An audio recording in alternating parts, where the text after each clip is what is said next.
Our lives are a string of insights, flashes of inspiration that can be the catalyst for new ideas. However, our pace of life these days means we tend to miss some of them completely. I'm Dave Hill, and I'm the host of the Simple Reflections podcast, a fortnightly series of interviews with people from all walks of life. Our conversations are an invitation to reflect on some of the simple insights my guests have had that have gone on to have a profound impact on their lives. So grab a cuppa and a biscuit, join us, slow down for a little while and see what shows up for you.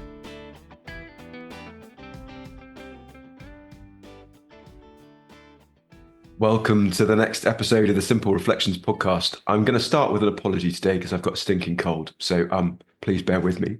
But I am delighted to be joined by Sarah Anderson today. Sarah is a trained counsellor. She is part of the Rifles family, so my regiment's family. She has been a volunteer with the Always a Rifleman Programme, something that I'm also part of for the last 3 years. She is connected to the Rifles through her husband, Stuart Anderson, who is a Member of Parliament and a former rifleman himself. And she's the mum of 5 kids. So she's quite a busy lady. Sarah, welcome. Thank you so much for joining us today. Thank you for having me this morning. It's been great to do this. I'm excited. Yeah, me too. I'm really grateful to Sarah for coming along and joining us today because, as you know, I've spoken about and interviewed people around post-traumatic stress and their individual journeys with that and why it's important to me to try and help change the way that it's looked at and see how we can help more people come through it gracefully and see that it's a normal part of life.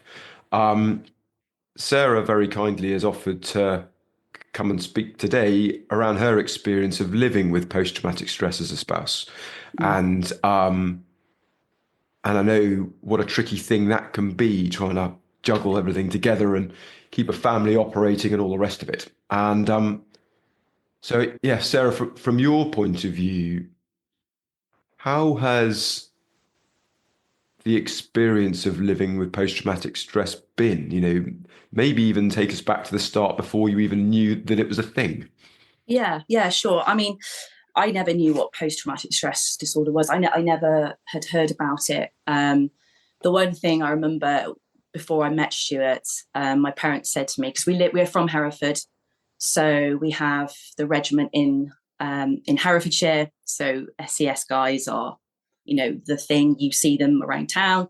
And my dad said, I don't mind you going out with a guy, but never, ever go out with a soldier. I went, why? And I just laughed it off. He said, they're a real problem. I went, well, that's not nice. Anyway, I was 17 at the time and it flew over my head. And as you do on a Wednesday night, you go out clubbing. And I saw this guy and fell head over heels. And I was 17 and Stuart was, I think he's 20. And yeah, he was just this life and soul of everything. This cheery, cheeky, bigger than life, always pint in his hand guy. And I was just really attracted to him because he was just really nice guy. And I went on a few dates and he told me that he was a soldier. I didn't really think anything of it. I was like, okay. And he had just finished Northern Ireland. And then he was going to be posted in Paderborn in Germany for however long. And then the sort of, you know, getting used to Stuart coming home on weekends. And then the Friday night, he'd come home from Germany at 2 a.m. I'd wake up. And then we'd be out all day on the Saturday, and I would normally join him on a Saturday night. So that was our dating life. He would be away, he would be coming home, and then it was just drink culture. It was just going out with his mates and me tagging along. And I think that pretty much was us for the first 18 months of our life together. He was away, he'd come back, drink, and it was just on repeat. And I didn't think anything of it at the time because I was very naive, I was young, and it was just the drink culture was massive, and Stuart had a lot of other friends that were in different regiments that lived in Hereford. And I just didn't think anything of it. But then when we kind of got married, I got married very young, got married on my 20th birthday, it didn't change. It just didn't change. And, you know, I have to say, he was an amazing guy, great husband. We got married in the June 2000, 99, gosh, I can't remember, 99. And he was posted to Kosovo then for 6 months. So that was really hard. Mm-hmm. And again, whenever he'd come home on leave, it was the same sort of, he'd be here for a bit. And then it was like, oh, I'm going out to the pub and this. And then he wouldn't come home till 3, 4 in the morning. And I learned how to sort of, you know, get blood stains out of his shirt because he'd get into a scrap, or he was always he was very, I could see then he was just this ball of something building up. And I didn't know what that was. I just thought it was Stu because he's always been like that. Mm-hmm. But it was just all the time. So there was always a scrap. There was always something. When he was out, somebody annoyed him, there would be a fight, you know.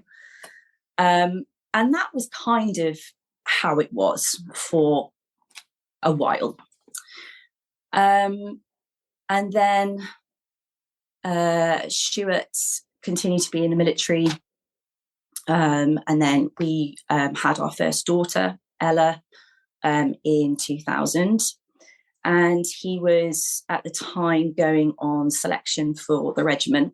And it was just a very busy time for us. And having to potentially adjust to that risk factor again. Anybody who serves in whatever you do, it's a risk. There's always risks. War zones, you know, anything can happen. But for me, I was just very nervous about him being in the regiment because that's something he always wanted to do. And I was nervous about that because I could see, there was this sort of build-up. There was something coming, and I just didn't know what it was. I just thought it was just him. Mm-hmm. But unfortunately, he got through to stage 2. He did jungle phase, and then he almost went to the final part, and he just thought, this isn't for me. If I go on, I don't think I'll see my daughter grow up. His father was in the regiment. So it was, for him, I think it was a big thing, and he decided to pull back from that, and that was fine.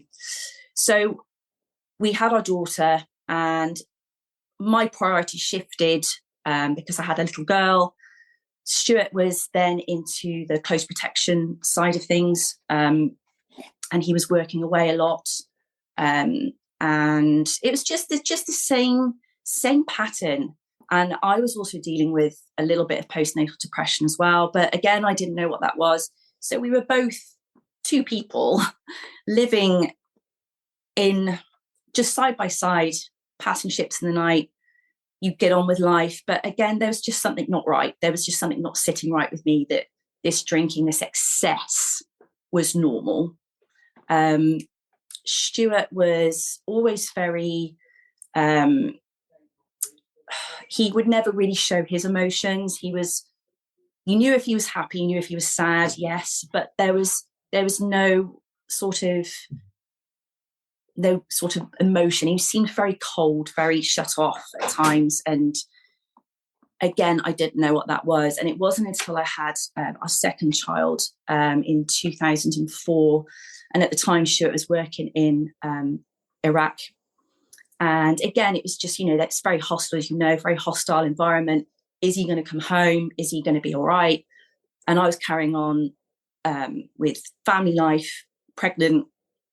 We just moved house. But whenever he would come home, it was just this drinking and going out. And it was starting to really get between us. And I was like, what is going on? He was like, it's nothing. It's nothing. And at the time, I think his mum was like, Sarah, this is just getting ridiculous. I said, well, what can I do? I ended up taking his cards off him because I got so cross. I was like, can you just stay home? but he wouldn't, and he would go out all hours and just be completely hammered each time. And then time moving on, we get to 2008.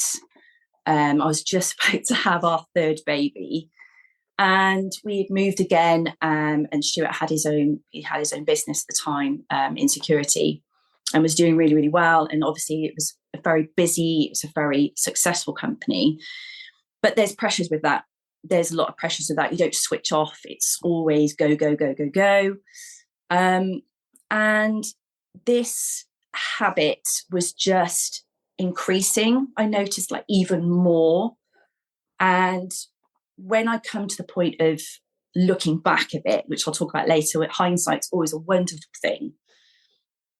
But I just didn't know. I feel incredibly silly now talking about it, because I should have known, but I didn't know, Dave, you know? I'd like you to be a bit more gentle with yourself there. Hindsight is a wonderful thing, because we've already seen something different. It would be great if we knew everything right from the off, but we rarely do. What's really exciting, though, is the capacity to see things with fresh eyes. So I don't think you're silly at all. I think it's a very natural and normal thing. Yeah. It is. And I might, be too hard on myself. Maybe you're right. You kind of kick yourself. And that's where life lessons are learned, aren't they? Mm-hmm. You know, as we get older. And I think we got to this point where Stuart then told me years later about how actually the drinking was really bad. So, for instance, and I just want to clarify, nothing that I'm saying hasn't been spoken about publicly before, because he has been very vocal about it on social media, and even in the chamber when he did his maiden speech, he's talked about his struggles. The point was, Dave, that Stuart was desperately low. He was at, I think you hear people reaching rock bottom. I don't like that analogy of things, because I think when you get to that bottom place, I think there's more to go. And I think that's just the starting point of when sometimes people that are struggling with trauma, they get to rock bottom. But I know there's a whole another level underneath that. And for Stuart, he had gone way beyond that. And the drinking was so excessive. He would go into the garage each night and just want to kill himself. And it's really emotionally difficult to hear that sometimes, even when I'm speaking it out, because that was our life. Yeah. But I think being honest and being completely open and transparent, somebody might be listening to this and think, that's my husband or that's my partner that's doing this. And I'm not talking about a bottle of wine. I'm not talking about 4 cans of beer. I'm talking several bottles of wine, excessive amount of beer, vodka on top of that, and more every night. And he just didn't want to be here. He did not want to be here. He wanted to die. And he has said openly that he would wake up in the morning and think, crap, I've got to do this again. You know? So at this point, we had our third boy, our third child, which was Harry, our second boy, and life just wasn't flowing great. Thankfully, Harry was a really good boy and he slept really well. Had a difficult birth, but Stuart, even at the labour, I think he was there but not there, and he was happy and he was joyous and it was lovely. But like looking back, you can just see, no, it just wasn't clicking. There's something wasn't right. So I'll bring you to 2010, and our marriage ended. I got to the point, I just can't deal with this. And I'm not going to play perfectly innocent on this. I was probably not as supportive because I just didn't know what was going on. And we separated, and we didn't separate for, like a month, 6 months. We separated for a year. And it was a year of hell. It was, I don't know if this is going to work anymore. And towards the end of 2011, October 2011, I actually called my friend who's a solicitor, and I said, I just can't do this. I cannot live like this anymore. And that's where we got to. But in that, Stuart was off, completely doing his own thing. He lived in a separate house. I had our house. The kids were backwards and forwarding, at the weekends. And we were trying to make the best of what we could in that time. But the destruction and the destructive patterns in him were so out there. And his mum, bless her, gave him a book and said, I think you need to read this book. And he said, you can get that book away from me, Mum. I'm not reading it. It was How to Deal with PTSD. I think he wanted to hurl the book. But that he couldn't acknowledge that. Deep down, he said he knew, but he couldn't admit that and come to that point. So, yeah, it was a very difficult journey indeed. Well, thank you for sharing all of that. And I think people will see parallels potentially in their own worlds, and I know we haven't even got sort of the midpoint of the journey, I suppose. There is life after all of that, which is which I'm looking forward to hearing about. But the things that chime for me that I see in the people that I'm speaking to that are going through this is a fear of looking at it in the mirror, because I have a system, may not be perfect, but it sort of works. And to look at something that's beyond our comprehension looks like it might rock the boat on that front. Yeah. And when you're already feeling like you've been through the washing machine, the last thing you want is extra complexity added in. And that complexity is coming from a lack of understanding. And that's not a judgment. It's information I don't have at the moment. And I don't know what that information is going to do. So I prefer to keep going with what I'm doing, even though that's not perfect. Yeah. Because it just looks like it's going to take a lot of energy. Yeah. What is interesting in what you said is Stuart's realization that deep down he knew. So I'm interested to, what happened next? How did handing over that book, from Stuart's mum to Stuart, how did that go once it settled a little bit for him? So this was at the peak of the split. I can't remember exactly what had happened, but she talked to me. And I mean, it was an old book, and I'm talking an old book. It was probably back from the 90s, where I think PTSD was sort of coming into light. Maybe early noughties sort of time. Anyway, it didn't go down well, as I said, and I think it just brought out this rage even more. And it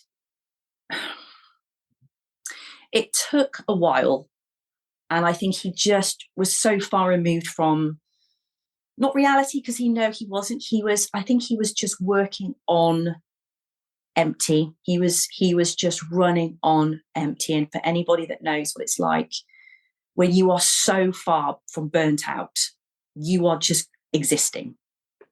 You are just existing in this world. And he came to a point in October, and I remember it was October 2011, because I was like, I am ready for this. I can't do this. I didn't want to end them. I didn't want divorce. I didn't want that. My parents are divorced. They divorced when I was 17, just before I met Stu. So I know what that's like. And at that point, Stuart was with a very good family friend who actually was a pastor of a church that his parents go to and that we were going to, I was going to at the time. And he took Stuart, he used to see Stuart regularly because Stuart had a lot of respect for him. And bear in mind, I think a lot of the people that he had respect for, he was just like thrown to one side. He just didn't want to know anybody. But he took him to one side and they actually had a really big heart to heart. And I think Stuart actually said, I want my marriage. I want it to work, but I can't do this anymore. And that was the breaking point. That was the breaking point when reconciliation came back. But with that reconciliation, there was a lot of work. Mm-hmm. And Stuart sought some very deep counselling. But at the same time, I say counselling, it was mainly a lot of family support. It's the one thing, you can have all the counselling in the world. And as a counsellor, I know the benefits of counselling. It can be phenomenal for people. But sometimes it doesn't work for people. And just having the love and care and support of good family and friends is sometimes the absolute gold that brings through people after such a hard time. And he had that with me, and he had that with his with family, and his mum and his stepdad. They were phenomenal support. And it was just it was a difficult time, but it was a really good time as well, because you could see Stu coming back, you know. And I mean, it wasn't easy because he was drinking, he was smoking, and there were other things that he was doing, and he had to cut that away. And I think sometimes the people that we surround ourselves with sometimes aren't always the good influences. Mm-hmm. And you have to sometimes cut that away. I know in my life there have been situations where I've had to go, no, I'm sorry, I can't go there anymore. I have to put that aside. But the turning point was that he recognised that he couldn't do this anymore. And that's when it changed. Mm. Yeah. It's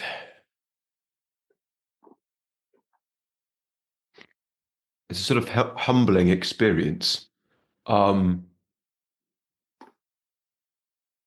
prepared to be that vulnerable with someone. But bizarrely, and certainly it sounds like it in this case, fairly liberating as well. Absolutely. Yeah, freeing, very, yeah, very freeing, because he just said the weight was so, you could physically feel the weight and you could see it. You know, when somebody is having a hard time, you can physically see it. But he almost was free of that. Mm. But it takes a while. It takes a while to sort of be completely free of something, because there's the aftermath as well.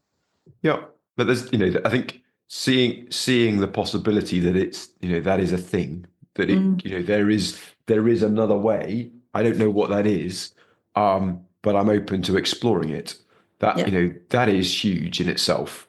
The thing that really got me smiling was you talking about the love, care, and support of family and friends. Yeah. I have absolutely no doubt that is the gold in everything. And that there is, there will always be times when external support is helpful. But that external support is just opening people's eyes up to the love, care, and support that exists in the world for them already. Yeah. And I see it time and time again. Family and friends are rightly really concerned about their loved ones when they're going through things like this. And the last thing in the world they want to do is make anything worse. And so they tend to sit on their hands and go, well, it might not happen this time. Yeah. When in their heart of hearts, they know a little bit like Stu's mum handing a book over. Right, this isn't going to go well, but I've got to chuck it in there and see what happens, because if we don't look at this thing in the face, then we may end up with more of the same Yeah. or worse. And it takes a little bit of boldness, a bit of bravery, but actually, as Stu experienced, and as so many of the people that I work with experience, no matter what walk of life they're in and what it is that they're struggling with, when they accept where they are for what it is, it sort of solidifies a little bit, and it gives them something stable to stand on. Yeah. And at that point, their whole world changes and opportunities start showing up that they weren't aware of. Yeah. And yeah. No, I'm interested to hear how that went. You know, what was the next thing for you guys as Stu got clear that, okay, this isn't good. I don't like where I am. I want things to change. How do I do that? What did that journey look like for you as a family? Yeah, so I think the interesting point here is that Stuart was always trying to find alternatives to get help. And this was before the split. This was before the problem came to light, as it were. So Stuart went for hypnotherapy. He went and saw this woman down the road from us when we were living in Hereford and trying to give up smoking. And then, like, she would just talk about these things. And it was, for me, I'm not into that stuff. And I don't even think Stuart was, if I'm honest. It's just not our jam, really. It just wasn't how we worked. But, you know, I know some people like that kind of thing. But for Stuart, it gave a temporary fix. It gave a temporary fix because it worked for a bit. But it's like when you put a plaster on a wound and then you take it off a couple of days later and it might still be bleeding. The problem is still there. But after we got to the position of Stuart having some good support around him, it was basically talking stuff out all the time. So for me personally, I mean, I've had birth trauma after having my last daughter, our last baby. And having had that experience with her, I kept reliving the birth, and it was horrible. It was a horrible experience. But I knew, my midwife said, Sarah, do you realise that every time we meet, you're talking about the same thing? And I went, am I? And Stuart said, yeah, I think you've got a bit of, birth trauma here. And I hadn't thought about it. But the only way I could get rid of it, Dave, was to talk it out. Mm-hmm. And it didn't matter if I talked about it 6 times a day. I had to talk about it to get it in my brain that was a moment in time. I'm here. Baby's fine. She's healthy. I'm okay. It was awful, but it's okay. It's past. It's done. And I think for Stu, it was talking it out, talking stuff about his past, talking stuff about his childhood. Stuart lost his father when he was 8. He died of cancer. And, there's all those little moments, like if we did like a timeline and we sort of worked it back, and there was just all this stuff coming out. There was this, there was that. And I think for Stu, it was vital that he could be verbal with his emotions. He could be understood. Half the stuff, I was like, oh my gosh. But I think being heard is so important. So in a counselling session, what do? You talk. The counsellor will normally be very, very quiet, will ask questions or a question, and then let the client talk. And when you're talking and there's silence, that's when I find the gold will come out, because it's because of this. It's because of this. So for Stu, he had to be heard and he had to feel safe. And talking in a safe environment with people that are safe was phenomenal for him. So I think for anybody that is struggling, to have a group of people that you trust, whether it's family, whether it's your spouse, your partner, parents sometimes, yes, but I think sometimes there can be a little bit of conflict. But anybody that makes you feel safe, I think to talk is phenomenal, really. I think that the key things in there for those listening that are trying to support others, it's creating that space. And it's listening, not listening to ask the next best question. It's just listening to understand the other person's world, how that shows up for them, and not to be afraid of silence. Because as you said, Sarah, the gold comes in the silence. That's when our sort of inner operating system, I suppose, has the space to connect dots in a way that it hasn't done before, and fresh ideas come up that feel compelling, exciting, different, and hopeful. Yeah. So that there's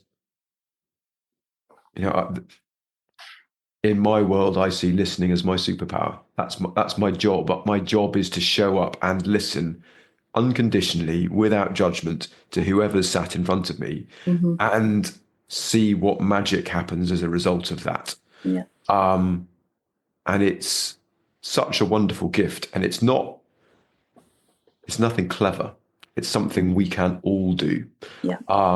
If we're up for it, and we all know when we've really been listened to as well. Yeah. Make people heard. Yeah. And yeah, it's really lovely hearing you explaining that in your own words, because for me, when my marriage broke up 8 or so years ago, I had been lucky enough to be in this position of listening to others on a sort of voluntary basis when people phoned up going, help, this is rubbish. I'd learned for myself that I didn't need to know the answer. I just needed to provide them with space and help them feel safe. And that can be done over the telephone. Bizarrely, it can even be done over text messages. I found that worked too, bizarrely. So when my world felt like it was completely falling apart, one, I knew it would all be all right somehow, just didn't know how. And secondly, I thought, right, well, I need to follow my own advice here. And I got hold of 2 friends. One, another rifleman who lives up the road and works in Edinburgh, used to work in Edinburgh, and a dad at the school that my children go to or went to at the time. And I said to them, I am not expecting you to know the answer to any of this. It's beyond me, but what I do know is I trust you and I feel safe with you, and I just want to spend time with you, please. And we might sit in silence. We might talk about random stuff. But I found that so helpful because it took me away from the chaos of the thinking in my own mind of I'd have a thought and I'd have a counter argument for it. And all of that was happening inside my head on multiple layers, on different subjects all the time. When actually having someone else involved in that provided 2 types of different context. One, a different person's view who wasn't as invested in the whole thing as me. And secondly, when I said things out loud, they sounded differently than they did in my head. Right. And it gave me a different perspective. And well, actually, no, I don't believe that to be true. Whereas it might have been racing around inside my head for a good week, beating me up, or feeling like it was. And when I said it out loud, it changed dimension. Yeah. I think one of the things that, from your personal experience, not just with Stuart's situation and experience, is that noise in your head is one of the most exhausting things going. And one of the other things that I've learned in terms of, PTSD as a whole, and that's why I signed up straight away to get involved with the Rifleman Programme, the Rifleman Association, was I saw Baz Melia talk about he needed help to support, and I was just straight on it, because I thought, well, I don't know what I can do, but I just want to do something, because there are so many people that we have lost through suicide and struggles, mental health, and all that sort of stuff. And I just wanted to just do something, because I thought if there was something like the program when Stuart was struggling, oh my gosh, I would have called him straight away.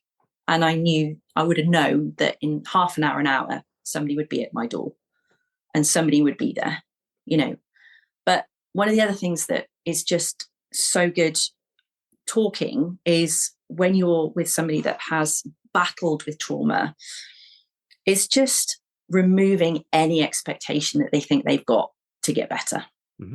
Because when you remove expectations on yourself, you're allowing yourself to also be listened to, but not put pressure on yourself. It's the last thing you need. When you've been through difficult times, you put so many expectations on, I'm going to get better. I'm going to do this today. I'm going to be okay. Today's going to be a good day. And it's not. And it's just, I said to you, just remove all expectations so I don't have anything on you. I don't expect you to magically just get okay.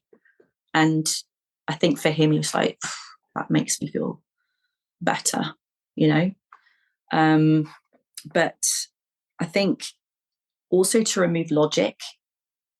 Stuart's a very logical person. Everything's logically thought out, much to my irritation at times, because I have no logic half the time. I don't work like him. He's very methodical. I'm the opposite. But I think he was trying to look at why. And when someone's asking you why, that's a very broad sort of question and answer. You can't answer why, because you don't know. So I think for him, he had to completely remove logic out of things, because he has to think and process things in a logical way. And with this, he couldn't. And that was an interesting thing, because he just had to remove everything that was logical, because this wasn't logical to him. It didn't fit in his brain of why this was happening. So he had to work a bit differently to process that, if I'm making sense. It was interesting. As human beings, we're meaning-making machines. We go looking for why. It's part of how we've got to where we are. So there, the logic side of it is there must be a cause for this, and if I find that will solve it.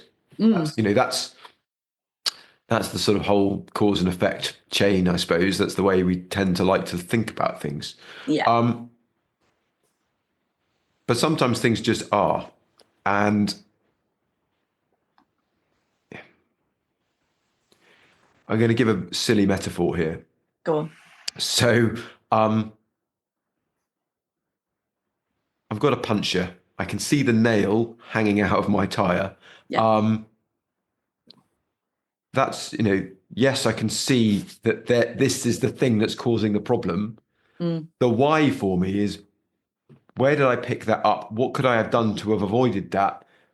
That's gone. That's so far. We've got no way of answering it. There is no replay that allows us to go, right, no, that nail's been in there for 5 miles and you picked it up at this point. And it's not going to help, because you've already removed the nail from that piece of road. It's gone. But when actually, okay, I've got a puncture. This isn't ideal. It's taking time to do something about, but I've got the wherewithal to do something, whether that's, I've got a car that is equipped with a spare wheel, or not these days. There is a solution to this moment right now. But when we're thinking about why, we're looking back in time to try and deal with something that is no longer there. Yeah. The the exciting bit for me when people realize that this is their life at the moment and it might not be ideal, but actually this is how it is, and they accept that, then things change. And with that acceptance also comes normally a desire to learn from that experience. Mm-hmm. And in time, sometimes that means that the experience is gone for them. It just doesn't show up again. That's not necessarily required. I also know people that have memories that come back to them that in the past would put them in hospital. Yes. And now it's like, okay, well, that's not ideal, but you're back now. But I also know you'll disappear, and I also know you can't affect my moment right now. Yeah. It's just you're clouding my vision at the moment. Yeah. Okay, understood. Yeah. Mm-hmm. That's a stark difference from being hospitalized as a result of that memory. That's available to everybody. Yeah. The ability to experience our whole life in glorious technicolor, the good, the bad, the ugly, all of it, and be okay with it in this moment because it's no longer alive. It's just a memory. Well, that's really, really quite exciting. And knowing the things that you guys get up to these days, how busy Stu's been over the last few years in his current role. The world that he was trapped in for a while he was fighting it all, Yeah. and coping with it in his own way, Yeah.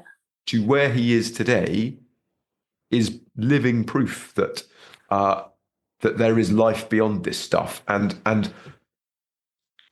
in Stu's case, a real life of service still, and drive and purpose. Yeah. So I think it probably makes sense to carry on with the story. What next? What next? I mean, I must say very clearly that Stuart's journey with this is sometimes it's you find there's lots of people that have come through it like Stuart has. But I also know that there are many that haven't come through and are still battling and are still, like you say, something comes up and they are having to go to hospital or they're having to up their dosage on their meds. And my heart goes out to them with that, because that is a really big uphill struggle. And I totally get that. And my heart really goes out to those individuals. But I think the reason why I asked to come on, Dave, was just to say that there is hope. There is hope. And I know people say, oh, hope, oh, for goodness sake, you don't understand. And I don't understand everybody's cases, but there can be change and there can be, there is hope for everybody. I believe that. And sometimes it's having to really dig down deep to find that hope. And I mean, Stu he's a totally different person. We're both different people because everybody has their own stuff that they've been through, but my gosh, some of the stuff we've been through has been absolutely horrendous. And that can be within the role that he's in now, having to deal with being in the public eye and all that sort of stuff. And, but we both manage that as well as we can. But yeah, Stuart loves his job. It's not an easy job, but he does work it as he was in the army. And he has a lot of respect in the house on both sides. But yeah, he's doing really, really well and he loves it. He really, really loves it. So I think, what he's been through has made him stronger, and it's made him, he's very resilient. I think that's one of the trademarks of being a rifleman, isn't it? Is to be resilient, forward thinking and all that sort of stuff. And I think he is testimony to that, because he is very resilient, and in his job you've got to be resilient. So but yeah, so where we are today, he's in a good place. Obviously he's had some operations that has resulted from his military life, but that's not stopping him. He's still going. He's a tough old thing. I think deep down we all know we're tough old things. Oh yeah. And your point around hope, when we feel hopeless, it's a fairly black and white, others have hope, I don't. Yeah.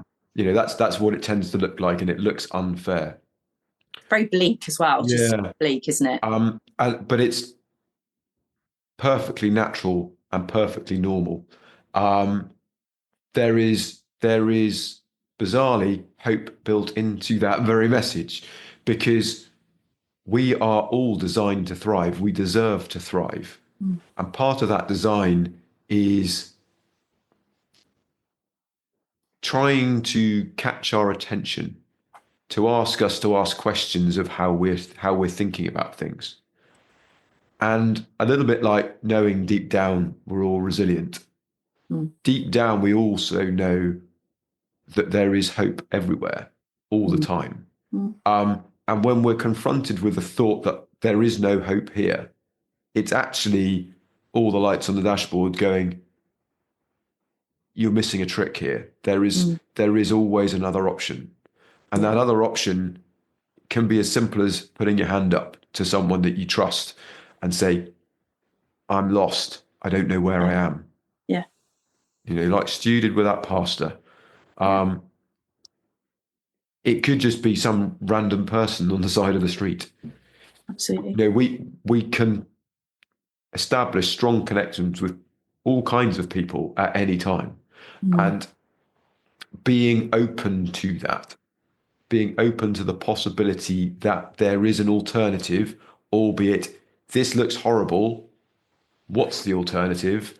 The alternative of horrible is better to some degree, and it only needs to be a little bit better to start off with. And from there, there's possibilities again, and it's just being open to that. And the more I explore this, the more I absolutely know that everyone deserves to thrive. And that's what you and I are trying to do is with our parts of the Always a Rifleman Programme. It's why we're having this conversation today, to shine a light for other people to see that potential for hope for them. Yeah. It's not necessarily going to come with the answers, but what it might do is allow them a little bit of space to slow down, to give themselves a little bit of silence and see what bubbles up. Absolutely. I mean, some of the individuals that I've been very privileged to work with and help, I've seen them go from I can't to I can. And I think that has made my heart sing almost, because they just don't believe in themselves after a while. And I think as soon as you leave those gates, as soon as you leave your regiment, whatever, and you go out into the big wide world, you suddenly feel very small and very lost. So to have guys that have gone from I can't do this to, actually I can do that. Yeah, I can go to the coffee shop and have a coffee today.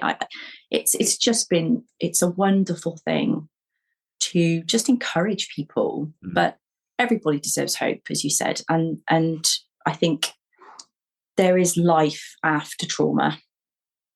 100%. 100%. And I think it's just, like I've said, to have really good people around you that are going to encourage you, say, look, you can do this.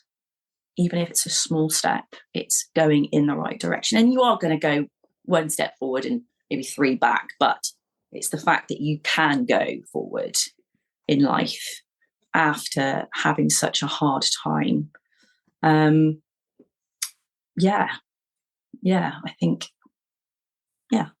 I think that's as much as I can go on that, really. But the things that I've learned are just to be supportive, to listen, to create space when possible, try and remove things that aren't helpful to you going forward.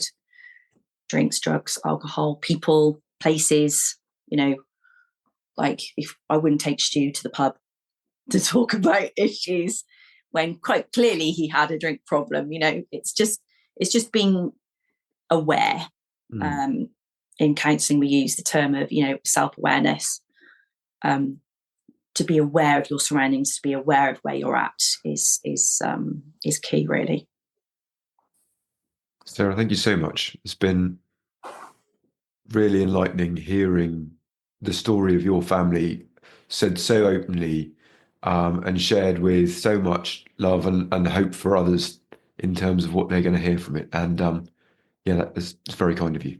No, it's no problem. I just want to see other people thrive, as we were saying. I think thriving in life is important, isn't it? Absolutely. Yeah. Yeah. But thank you for the opportunity. You're very welcome. It's been lovely to see you. Yeah, and you. Sarah and I covered quite a bit of ground in this podcast, and I know some listening to this may find some of it upsetting or not knowing where to turn next. So as a result of that, there will be a collection of links in the show notes, both to the Always a Rifleman programme for members of the Rifles family out there, but also wider military charities and also some civilian organisations that are set up to help people in times of need when they're feeling really up against it. Our hope is that you take something positive away from our conversation today, and that you see that hope and the possibility of thriving is there available for all of us at all times. Thank you again for listening, and I look forward to you joining me soon. Take care. Thank you for joining us today. If you've enjoyed the conversation, feel free to subscribe and join me and my new guest next time. If you're interested in the work I'm doing, or you think I can be of service to you or your organisation, please email dave@simplicityofmind.co.uk. Remember, see if you can find time to slow down and reflect. Those simple ideas might be worth listening to. Take care, and I hope you can join me in a couple of weeks.